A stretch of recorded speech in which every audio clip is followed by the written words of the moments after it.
back, everyone, for some more Ace Attorney Dual Destinies. And we are ready to begin case number 5 here, which is titled A Turnabout for Tomorrow. Now, yesterday you guys saw the conclusion of case 4, which was Cosmic Turnabout, and we were able to get an acquittal for Solomon Starbuck by establishing that the fingerprints on the lighter were that of the killer, but the only problem is, yes, those fingerprints did not belong to Starbuck, but they did belong to a fellow teammate, Athena Sykes. So, we are going to be getting to the bottom of that here. That's what this 5th case is going to be all about. And after we're done with this case, we are going to be taking a break because August is usually my lay-low month. But September will be the 6th and final case, which is Turnabout Reclaimed. But before we begin case 5 here, hope you guys have an awesome day today. Hope you guys are doing well. So without further ado, let's begin. Turnabout for Tomorrow.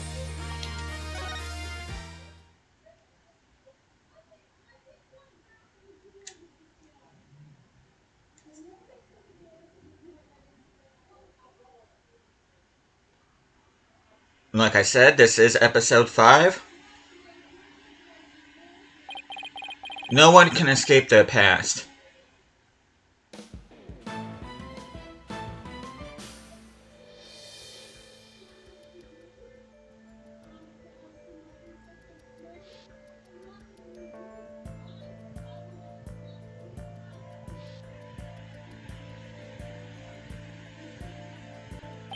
The sins we've committed, and the sadness we've caused.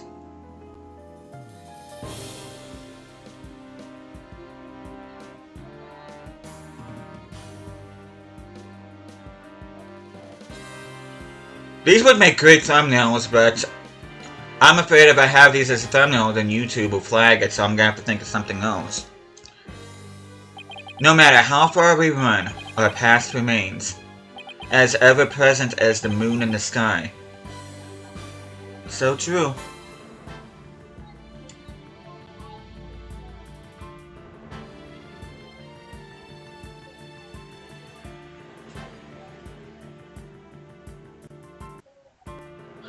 Those bandages he's wearing kind of reminds me of Mumra from Thundercats.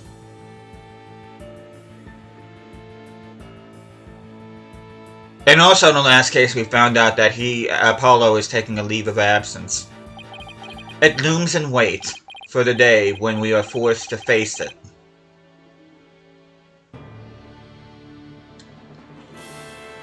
But only in doing so can we truly make peace and move on and hope towards tomorrow.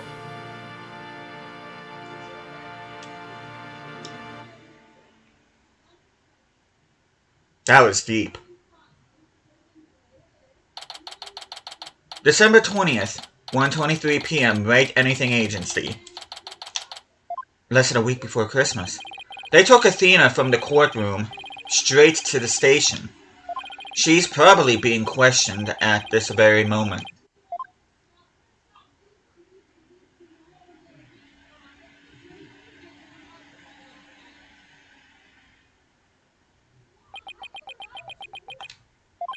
After this past year, I took it for granted that those two would always be here.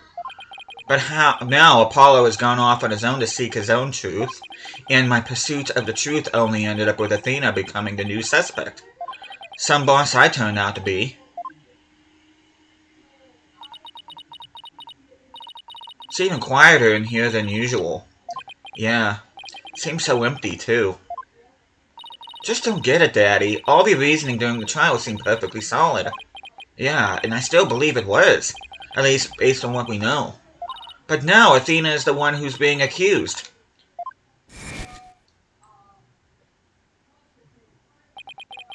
During the trial for the bombing and murder that occurred at the Cosmos Space Center, the lighter used by the real culprit was found. This lighter proved the defendant, Solomon Starbuck, innocent. But Athena's prints were found on it instead. And she was subsequently arrested for the murder. But Athena couldn't have done it. It just doesn't make any sense. No, none of it does. I've been racking my brain, but I just can't figure it out. Where is the flaw in my reasoning? What have I got wrong in this case? You know, Daddy, if Athena was here, she wouldn't just be sitting around thinking. She'd be out there doing something. You are going to defend Athena, right, Daddy? Of course I will. And thanks, Trucy. I needed that push. Trucy's right. The trial is tomorrow. There's no time to waste. If I'm going to prove Athena's innocence, I'd better get out there and find some evidence. Off we go, then. We're on a hunt for evidence that'll prove Athena's innocence. Great, but before we go, I'd better tidy up the evidence I have on hand. Unnecessary evidence left at the office. Athena is probably still in the middle of being questioned. So, Trucy's right. The thing to start with is talking to people at the Space Center. Now, if you're playing this on, I believe, either PlayStation or Xbox or any of the other consoles, you can talk to Trucy for a Man of Many Hats achievements, but since we're playing the Switch version, we are just going to go ahead and move straight ahead to entrance. December 20th, Cosmos Space Station Center entrance. Director Cosmos, do you have a minute? Ugh. Galactic Scooter, full speed ahead. Director, scooted away. His expression changed the instant he saw you, Daddy. Yeah, well, I dragged his name through the mud pretty good at the trial earlier today. Yeah, and that's pretty much all we're going to be getting from here, so we're going to go to the boarding lounge now. December 20th, Cosmos Space Center, boarding lounge. We were here only yesterday. Oh, hey! Mr. Starbuck, you've been released, huh? Yup, and I came straight here. This is all thanks to you and your team, Mr. Wright. You've given me a second chance to fly into space again. I can't thank you enough. Except... And there's the sighing again. What's wrong? Thought he'd be happy to be acquitted. As I was coming out of the detention center, I saw Miss Sykes. He saw Athena? I was at a loss for words. I didn't know what to say to the poor girl. And then, you know what? She flashed a peace sign at me. Congratulations on your acquittal, she said. Now you can go back into space someday. Yeah, that sounds like Athena. I can just picture it. But I saw her eyes. They were red and swollen from crying. She's gotta be suffering. She must be so worried. And yet she went out of her way to be nice and gave me that big smile. She held back her own tears so she could give someone else a smile. That's so Athena. Oh, it sure is. There's no question about it. That girl is innocent. Please, Mr. Wright, you have to make sure she goes free. And then they can put me in prison instead. I don't mind. We can't have that either, Mr. Starbuck. Don't worry, Mr. Starbuck. I'm gonna give her the very, very best defense I can. I promise to get her acquitted, just like I did for you. I know she'll be alright with you in her corner. I know you'll never give up on her.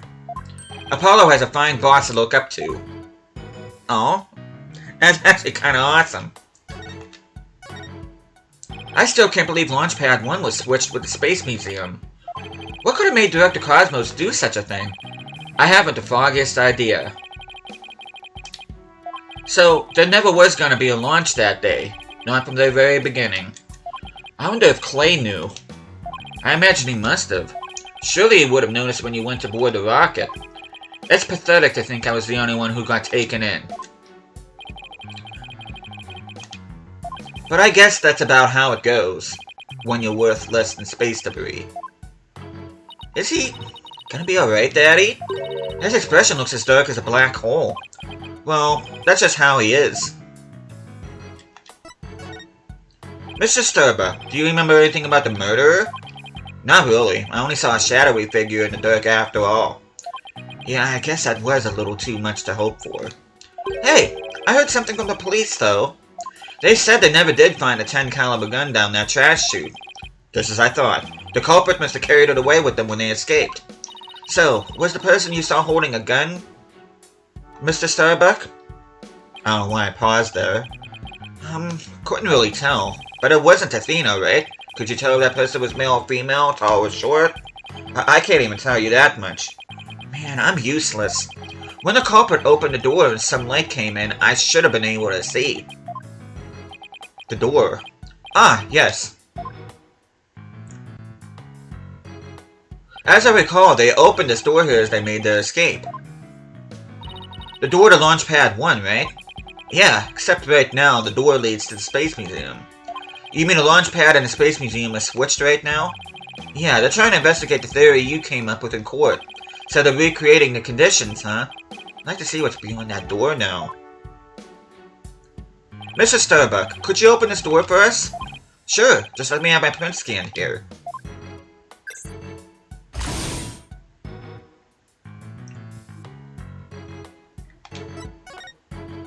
Do the launch pads get switched back and forth a lot?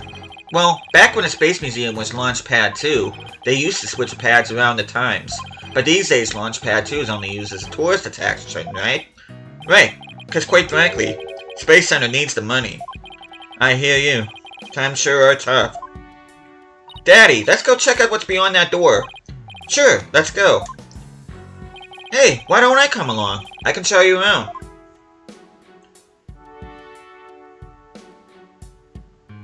Okay, with that, we are gonna... First of all, what's up with these dead leaves? Huh? I wonder what these dead leaves are doing here. Maybe they were stuck to the bottom of somebody's shoes. There are lots of trees around the Space Center. She's right. It's a modern state-of-the-art building, but it's surrounded by trees. But I don't know. If they were stuck to the bottom of somebody's shoes, wouldn't they look more crushed up? These don't look like they've been stepped on. Maybe there's some kind of secret hatch in the corridor, and they came in that way? Not everything is set up like a magician's stage, you know. Okay, let's examine this. So this is another one of those devices for opening the door, huh? Yep, but this one doesn't require fingerprint verification. You just hit the button and open sesame. So when you and Clay went through here, you didn't need to show your prints either? That's right, Trucy, just like how the culprit didn't need to scan their prints when they escaped back out of the Space Museum corridor into Boarding Lounge 2. Launchpad 1 door lock updated in the court record. The biometric door lock. Print authentication isn't required from the Launchpad side. Well, I don't see anything else that jumps out at me. And I imagine this corridor is built exactly like the Launchpad 1 corridor. Hey there, Redburst! Okay, with that, I think we pretty much got everything we needed here, so we're just gonna move back to the entrance. December 20th, Cosmos Space Center entrance. Curse the wretch who sullied my good name. Reverse course and full speed away. Director Cosmos, wait! I'll handle this, Daddy. Take that! The mobility system has been compromised. Juicy's knife, though, is a direct hit to one of his tires. And the streak continues.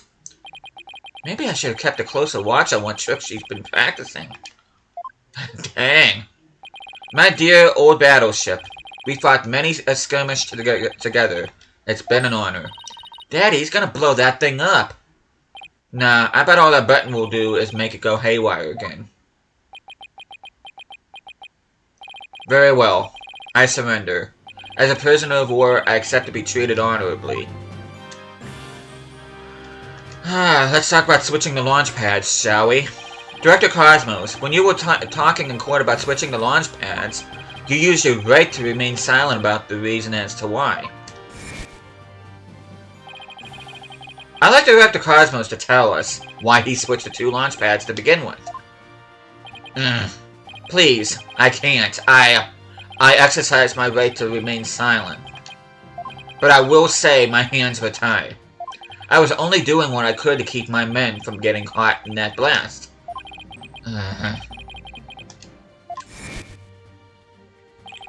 The center of the cosmos is shrouded in mystery, but I don't have any secrets left. Now that my battleship has been destroyed and I've been taken prisoner. Oh, here we go. No secrets left, huh? I beg to differ.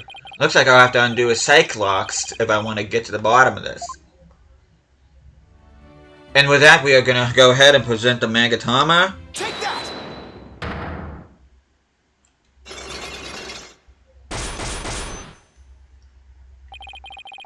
Behind the switching of the launch pads. I want you to tell me everything you're hiding about the switching of the two launch pads. I refuse. You can't make me. I can hold out longer than anyone. I hope I never get like this when I'm old. Now let's see. Where to start? This is how you explained your motive for switching the launch pad. You did it, well, to save the astronauts.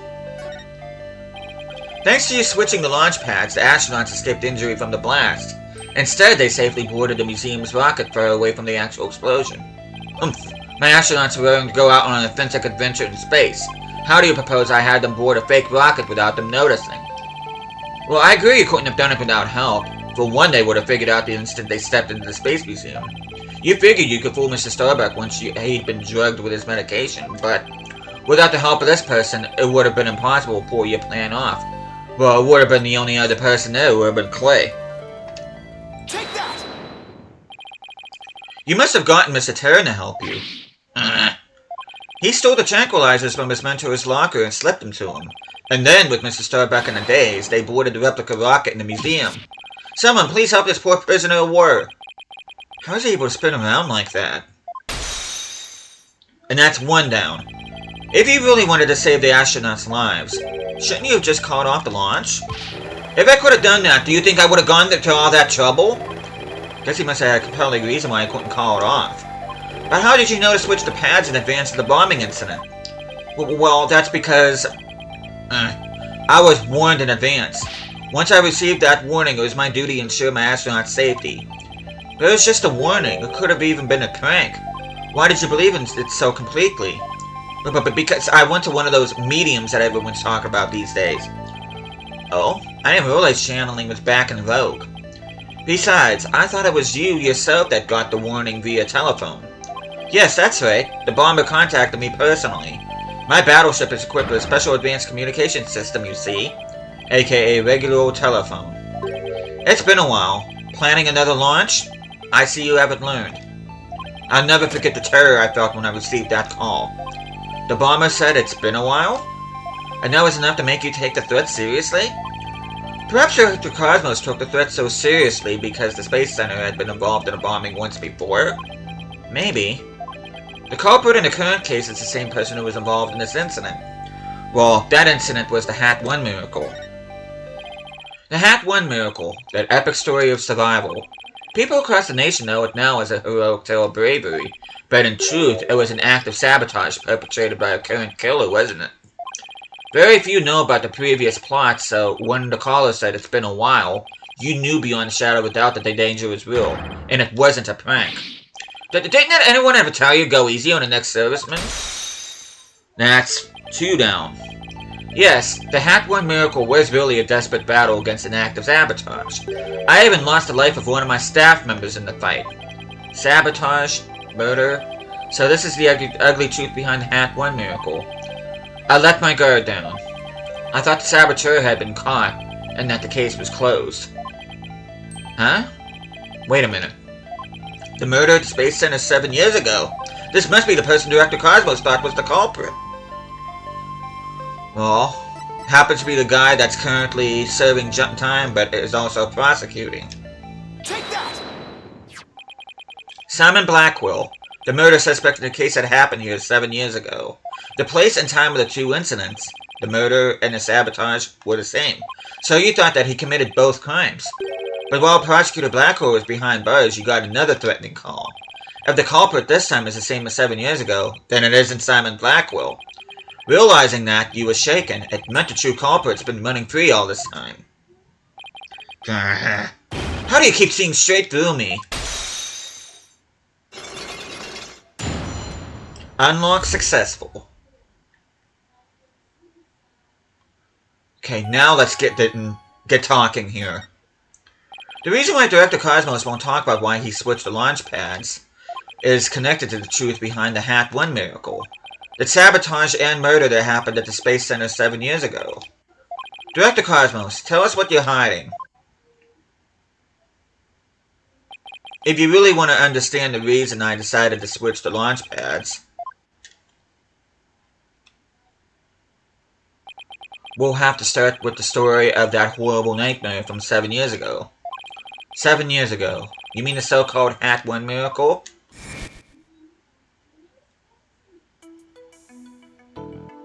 The launch went smoothly, but once the ship entered outer space, then the troubles began. It was all the handiwork of a certain person and their evil scheme. So Mr. Starbuck's traumatic experience wasn't accidental. Not only that, but before the launch, a very valuable piece of moon rock was stolen. But that wasn't the worst of it. One of my staff members was murdered. Wow, I had no idea such awful events were behind that exciting story of space heroism. All that in spite of the Space Center having very strict security in those days. All personal effects were examined thoroughly, coming or going. You couldn't even smuggle a withered old leaf through those checkpoints. So, do you have any clue who was responsible for the sabotage? At the very least, I know it wasn't Simon Blackwell. I don't know enough to identify the true culprit, but it's clear what that person is. To put it simply, a spy. A spy? You mean someone who infiltrates a foreign country? Carries out dangerous missions and always gets the girl? Someone's watching way too many late-night movies. Well, I guess if we're talking about blowing up a rocket and stealing research material, it's not all that surprising that a spy could be behind it all. Okay, let's talk more about this spy. Make no mistake, there's cutthroat rivalry between nations in the space R&D race. Some try to outdo others by any means possible, even deliberate obstruction. 7 years ago, we got a call before the launch warning of sabotage. The same MO as this time. Yes, and here I thought the perpetrator had been caught, but it looks like I was wrong. Prosecutor Blackhorse seems more like a ninja than a spy, don't you think? Aren't ninjas and spies basically the same thing? But there's a good reason we failed to find a real spy. A massive cover-up by the government. Government officials were too embarrassed to admit that they had allowed such a thing to happen at the hands of a spy. Don't tell me they made the police rush the investigation. They did indeed. And then, cover up the sabotage. They cleaned up the story. And that was the Hat 1 miracle, wasn't it? But then, 7 years later, the same MO. Advanced warning of sabotage. That must have been the director's reason for switching the launch pads. 7 years ago, the spy gave you advance warning of their plans, just like this time. That was what made you decide to switch launch pads, wasn't it? That's right. The caller knew the facts of the case 7 years ago, despite the cover-up. They knew about the sabotage, the moon rock, the murder, and they said, you don't want things to go like they did 7 years ago, do you? I immediately thought of calling off the launch, but the government wouldn't let me. We don't give in to the likes of terrorists. We must proceed for our country's honor. That sounds about right. It was quite a moving speech, actually. Moving? Really? Maybe easily inspired by political talking points. But I knew the truth. We had been warned, which meant that the danger was very real. And I knew there was no way to stop the spy. No matter what I did, they would find a way. That's why I switched the launch pads. And staged a moving rescue scheme. First, I snuck into the center the night before and switched the launch pads. That way the astronauts would go from boarding lounge 1 to the Space Museum. Then I put a closed repair sign at the door to launch pad 1 in boarding lounge 2. You did that so normal visitors wouldn't enter, right? What else did you do? I enlisted the help of several staff members, including Tara. But you didn't let Mr. Sturbuck in on it? He'd already been through enough, and he's no good at lying to keep a secret. I'm afraid I had no choice but to have him drugged. My plan went well until... Clay's murder, huh? After the culprit made their escape, I switched the launch pads back. I did it in such a way that no one would find out. But after all that effort, Terran is dead and the Hat 2 was destroyed. And the Hope capsule, which had returned to us only recently, was also lost in that blast. My home, the center of the cosmos, my beautiful Cosmos Space Center is done for. Wait, what did he mean by the Hope capsule was lost in that blast? Let's find out. I thought that the Hope capsule was found at the crime scene with Mr. Terran. It had just been brought back by the Hope space probe with asteroid samples instead. So what kind of samples are they? What's in them? The samples are scheduled for analysis in the near future. We haven't had time since it just came back the day before Terran's murder. The capsule was being held in a safe in launch pad 1, but I gave it to Terran before the incident so it wouldn't be destroyed in the explosion. The idea was that, with it safely in Terran's possession, he could make it look like he rescued it during the staged miraculous escape. But our precious research materials ended up lost to the explosion anyway. But I thought Clay was supposed to keep it safe. You misunderstand. The launch pad explosion wasn't the one the capsule was lost to. It was lost after the police confiscated it as evidence. It was the courtroom bombing from the other day. The capsule was there in the courtroom as evidence and was blown to smithereens. Oh. Yet another casualty of that blast. Ultimately, I think the culprit may have known about the switching of the launch pads. What? How? The police found a wiretapping device during the investigation today. A bug aboard my battleship. A tap onto my advanced communication system. A wire in that phone? Yes, a wire in this very phone. I used this phone to give instructions to my staff about the launch pad switch. Just a few select members who knew about the plan. Just before the incident, staff members were coming in and out of launch pad 1. The culprit probably slipped in with them amid the confusion, and planted the bomb then. Yes, and if they were tapping your phone, they definitely could pull something like that off. So, you really think the same spy is behind this incident and the one 7 years ago? Yes, I'm sure of it. I just noticed that star kind of looks like an invincibility star from Mario, the Mario games. And is it just me, or does that portrait of the Phantom there kind of remind me of Truth from Full Metal Alchemist Brotherhood? But anyway, I'm getting off topic. Sorry about that. Then the spy must be the Phantom Prosecutor Blackwell has been chasing. But Prosecutor Blackwell told me once, the hunt I've been on for the Phantom of 7 years past continues even still. For starters, this case happened right here at the very Space Center too. So if we can find this Phantom, that's right, we can clear Athena's name. And then there's the matter of Prosecutor Blackwell too. What about him? Well, if the culprit of 7 years ago is the same person as the current incident, it would mean Prosecutor Blackwell is innocent. That's still an if, though. I wonder how dangerous that guy would be in court without handcuffs. But if we're going on a ghost hunt, count me in. It's all over for me. Spin, spin, whirl, whirl, I'm done for. The center of the cosmos is doomed. You think he's gonna be alright, Daddy? Well, at least he'll be in good company. There must be planets out there he can spin with. Which reminds me, I'd like to delve a little deeper into the Hat 1 mission, too. If you want to learn more, start with the Space Museum. There's a Hat 1 exhibit there. Oh, don't mind me, I'll just keep spinning here and see how the cosmos unfolds. You do that. It's like he achieved spiritual enlightenment or something. I'm sure he'll stop when he gets dizzy. Let's go visit the Space Museum. And we're just gonna move right along here. Now, I am planning on going for another 10 minutes, so this is gonna be a longer episode to open up this case, but I'm sure you guys don't mind. December 20th, Cosmos Space Center Space Museum. Let's see. What's the exhibit on the launch 7 years ago? There. That's the Hack 1 exhibit.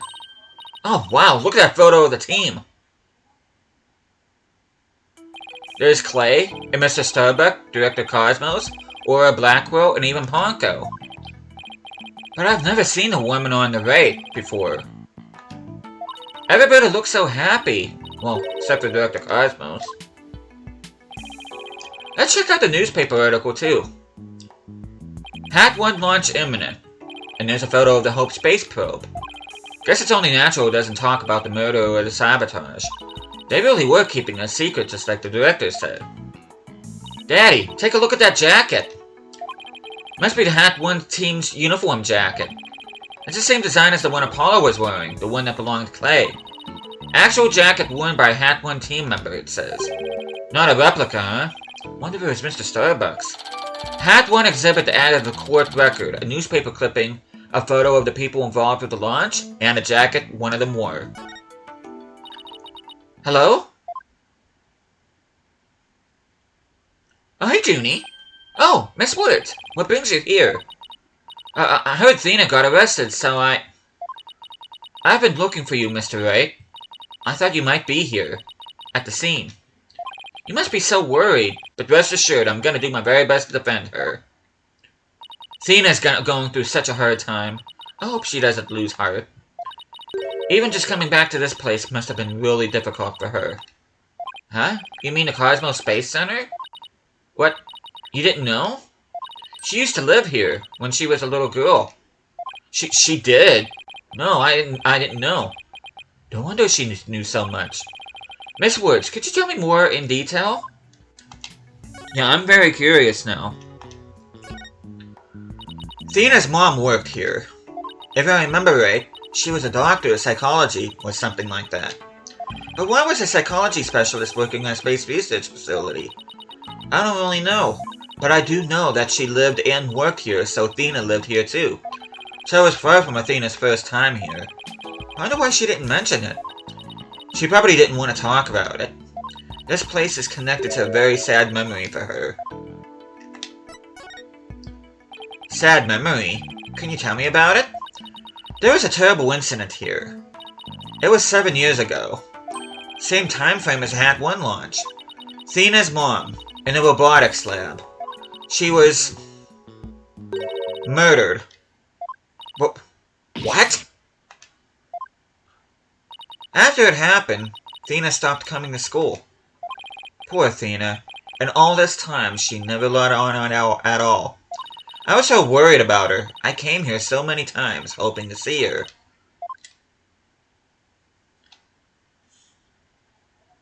Yeah, that's sad. But I never saw her again.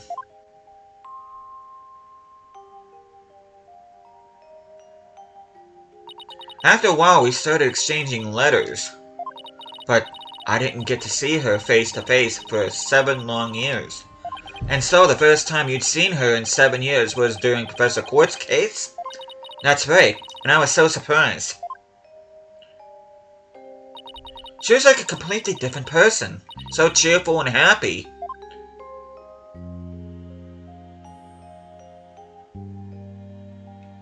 Oh, I want to learn more about young Athena. What was Athena like as a child? She was very sensitive and kind. She didn't talk very much. She liked to draw and paint at home. That's completely different from the Athena we know now. I can't even picture it. She never left the Space Center much because she was very sensitive to other people's emotions. When she went to crowded places, she'd get dizzy from all the emotions flying around. It must be hard to hear people's hearts as well as their voices. She always wore these big, heavy-looking headphones. She said her mother made them for her as part of her research. Huh, wonder what kind of research it was. Because of her special ability, Athena couldn't handle being in school very often, and I was always out sick because of my weak constitution. Maybe that's why we became such good friends. We used to play together here at Space Center a lot. Brings back memories. Sounds like Athena's mother played a big role here at Space Center. Oh, Daddy! Show her that picture! Ah, girl. Good idea. But yeah, we are gonna go ahead and show her... if I can find it. The Hat 1 exhibit. Miss Woods, could you take a look at this for me?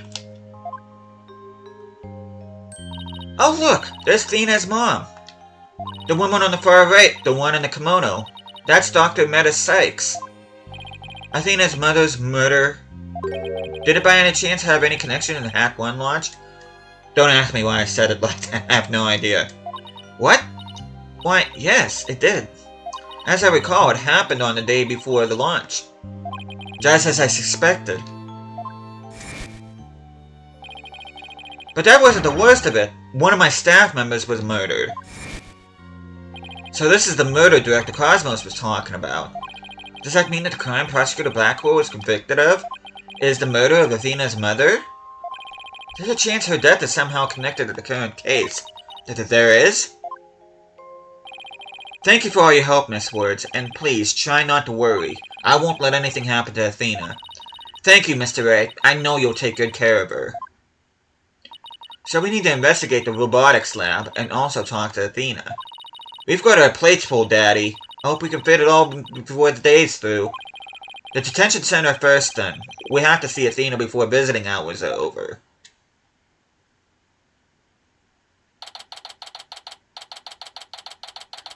December 20th. Detention center. Visitor's room.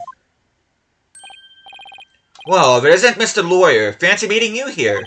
Oh, hello, Detective Fulbright. Here on business? To tell the truth, I'm here to interview Ted tonight. The one behind the courtroom bomb incident? He suddenly said he's ready to tell the truth about that case. And what he was saying was so incredible, I just had to come right over to hear more. Incredible? What was he saying? Why don't you hang around and hear it for yourself? Really? Us? Are you sure? I give you my special permission. Here comes the bomber now.